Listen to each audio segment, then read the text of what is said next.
Assalamualaikum warahmatullahi wabarakatuh.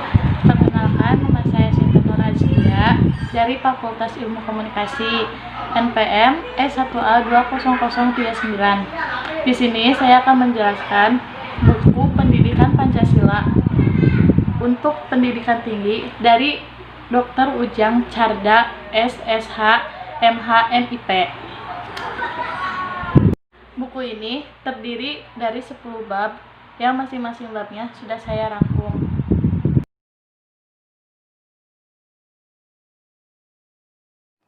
Bab 1, orientasi terhadap pendidikan Pancasila. Landasan pendidikan Pancasila terdiri dari historis, landasan yudiris, dan landasan sosiologis.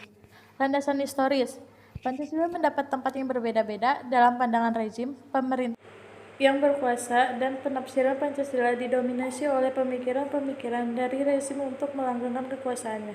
Landasan yudiris mengacu pada peraturan perundang-undangan yang melegitimasi pendidikan Pancasila. Yang pertama dilihat dari alinea keempat pembukaan Undang-Undang Dasar 1945 tentang tujuan nasional, diantaranya mencerdaskan kehidupan bangsa.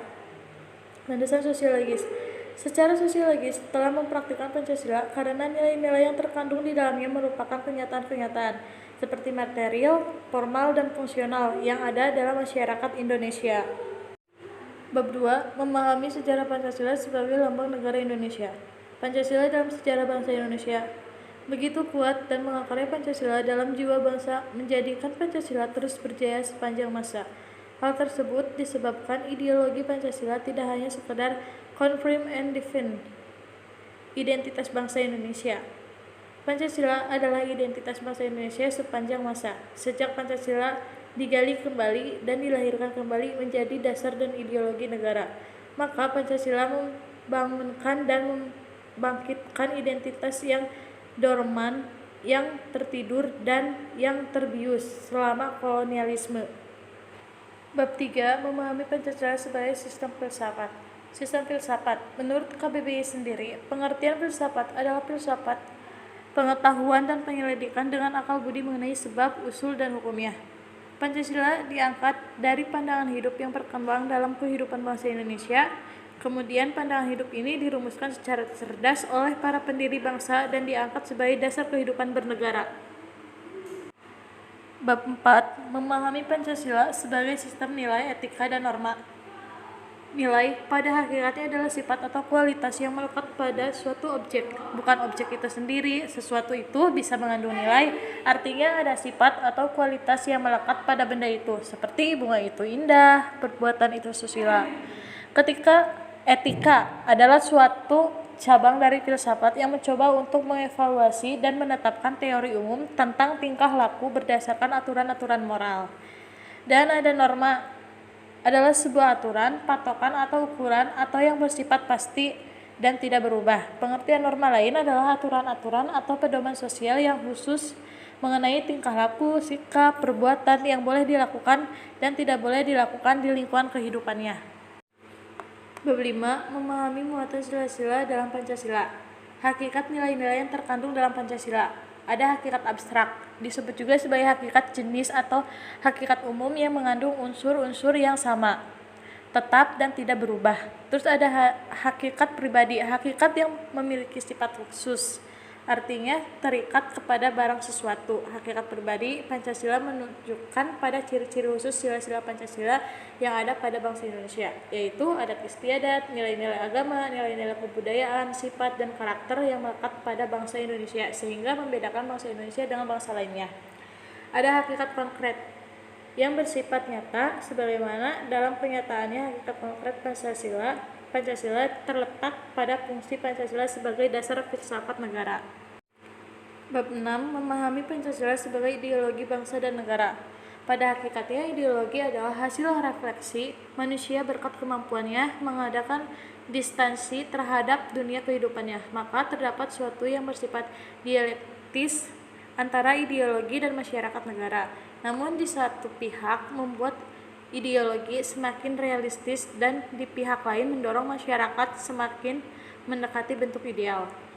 Ideologi nasional berupa kemampuan pemikiran-pemikiran rakyat yang mengandung pandangan tentang keadaan bangsa, memuat perspektif atau harapan masa depan bangsa dengan memberi arah serta dorongan bagi seluruh kegiatan manusia. Istilah nasional di sini dapat diartikan kumpulan masyarakat yang menetapkan dalam suatu negara. Bab 7. Memahami demokrasi Pancasila. Demokrasi sebagai dasar hidup bernegara diartikan bahwa pada tingkat terakhir rakyat memberikan ketentuan dalam masalah-masalah pokok mengenai kehidupannya, termasuk dalam menentukan kehidupan rakyat. Jadi, negara demokrasi adalah negara yang diselenggarakan berdasarkan kemauan dan kehidupan rakyat.